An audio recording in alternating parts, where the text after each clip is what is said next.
नमस्कार दोस्तों, मैं हूँ ऋचा सिन्हा और मेरे चैनल पे आप सभी का बहुत बहुत स्वागत है। दोस्तों, आज हम बात करने वाले हैं साल की सबसे बड़ी पूर्णिमा शरद पूर्णिमा से संबंधित। वैसे तो दोस्तों प्रत्येक माह में पूर्णिमा तिथि आती है, परंतु अश्विन माह के शुक्ल पक्ष में पड़ने वाली पूर्णिमा तिथि अर्थात शरद पूर्णिमा का हमारे पुराणों में विशेष महत्व बताया गया है, क्योंकि इससे जुड़ी कई पौराणिक कथाएं भी हैं। इसको कोचकार पूर्णिमा भी कहते हैं। ऐसी मान्यता है कि इसी पूर्णिमा तिथि के दिन समुद्र मंथन के फलस्वरूप मां लक्ष्मी का प्रागट्य हुआ था। साथ ही शरद पूर्णिमा के दिन ही भगवान श्री कृष्ण ने रास रचाया था, जिस कारण इसे रास पूर्णिमा भी कहते हैं। शरद पूर्णिमा के दिन चंद्रमा पृथ्वी से सबसे नजदीक रहता है और ऐसी मान्यता है कि इस दिन चंद्रमा की किरणों से अमृत वर्षा होती है। इस दिन चंद्रमा अपने 16 कलाओं से परिपूर्ण होते हैं, जिस कारण इस पूर्णिमा तिथि का अत्यधिक महत्व बताया गया है। इस दिन मां लक्ष्मी को प्रसन्न करने हेतु किए गए छोटे छोटे उपाय भी अत्यंत शीघ्र फलदायी होते हैं।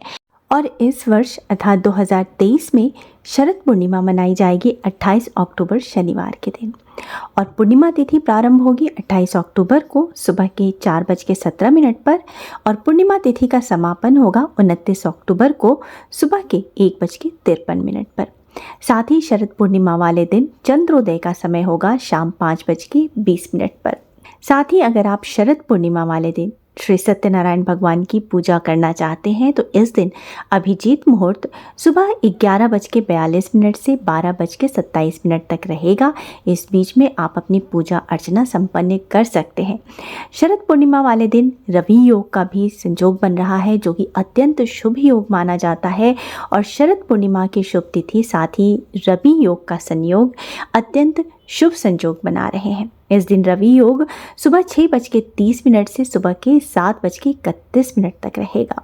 तो दोस्तों, शरद पूर्णिमा की शुभ तिथि को आप अपने हाथ से न जाने दें। इस दिन मां लक्ष्मी को प्रसन्न करने हेतु, अपने घर में धन सुख समृद्धि की वृद्धि हेतु इस वीडियो में बताए गए छोटे छोटे उपायों को जरूर अपनाएं। कहते हैं कि इस दिन रात्रि के समय मां लक्ष्मी आकाश में विचरण करते हुए कहती हैं, को जागृति, अर्थात कौन जागा हुआ है, कौन जागा हुआ है।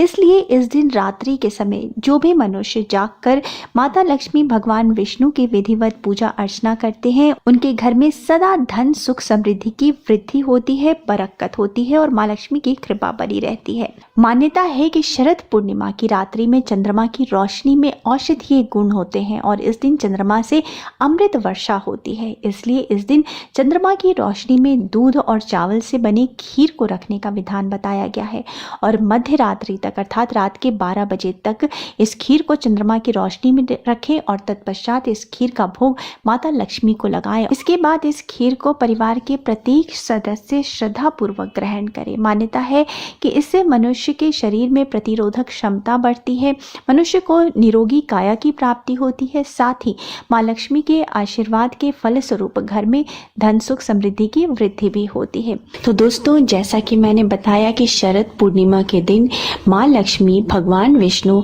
और चंद्रमा की पूजा का विधान बताया गया है। अगर आप भगवान विष्णु की पूजा विधि विधान से करते हैं तो माता लक्ष्मी की भी आपको कृपा प्राप्त होती है।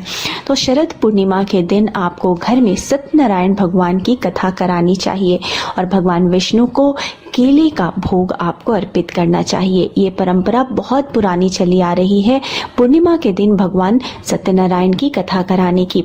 इससे आपको भगवान विष्णु और माता लक्ष्मी दोनों की कृपा प्राप्त होती है। दोस्तों, शरद पूर्णिमा के दिन आपको देवी लक्ष्मी की पूजा पूरे विधि विधान से करनी चाहिए। पूजा में आपको दक्षिणावर्ती शंख से महालक्ष्मी और भगवान विष्णु का अभिषेक करना चाहिए। अभिषेक आप शंख में केसर मिश्रित दूध डाल करके करें, ये बहुत ही उत्तम माना गया है। महालक्ष्मी का मंत्र का जप करें, उनको प्रसाद रूप में खीर अर्पित करें, खीर में केसर मिला दें और ये आप प्रसाद रूप में मां लक्ष्मी को अर्पित करें। उसके बाद पूरे विधि विधान से षोडशोपचार से मां लक्ष्मी की पूजा आराधना करने के बाद आप मां लक्ष्मी के मंत्र का 108 बार कम से कम जप करें। ये मंत्र है दोस्तों, ओम श्रीम ह्रीं श्रीं कमले कमलालय प्रसीद प्रसीद श्रीं ह्रीं श्रीं ओम महालक्ष्म्यै नमः। ओम श्रीं ह्रीं श्रीं कमले कमलालय प्रसीद प्रसीद श्रीं ह्रीं श्रीं ओम महालक्ष्मी नमः। इस मंत्र का कम से कम 1 माला जप तो ज़रूर करें और अधिक से अधिक आप जितना कर सकें, 5 माला, 7 माला, 11 माला, 21 माला।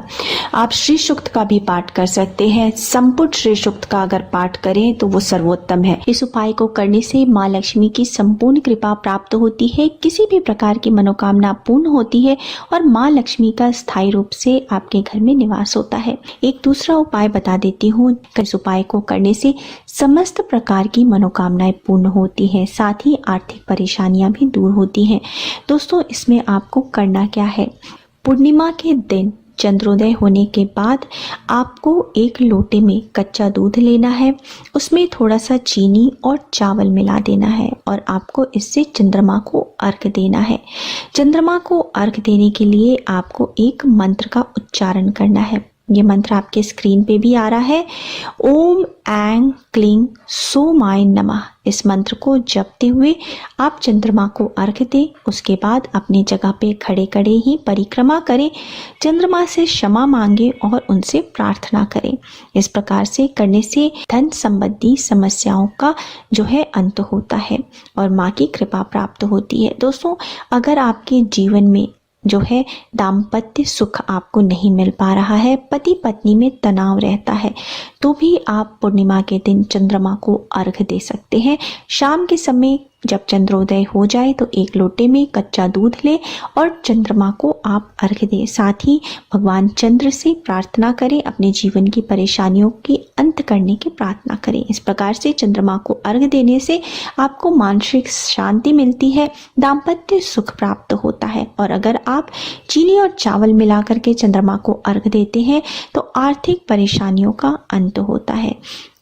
दोस्तों, पूर्णिमा के दिन भगवान शिव को सफ़ेद चंदन और सफ़ेद फूल चढ़ाते हुए साबूदाने की खीर का भोग लगाएं। दोस्तों, इस प्रकार से करने से घर में सुख सौभाग्य की वर्षा होती है, रोग और संकट दूर होते हैं। तो दोस्तों, अगर आप इन उपायों को हर पूर्णिमा के दिन दोहराते हैं तो आपको अपने जीवन में फर्क साफ नजर आता है, आपकी मनोकामनाएं पूर्ण होती हैं और माँ लक्ष्मी भगवान विष्णु की आप पे कृपा बनी रहती है। उम्मीद है आपको मेरा आज का वीडियो पसंद आया होगा।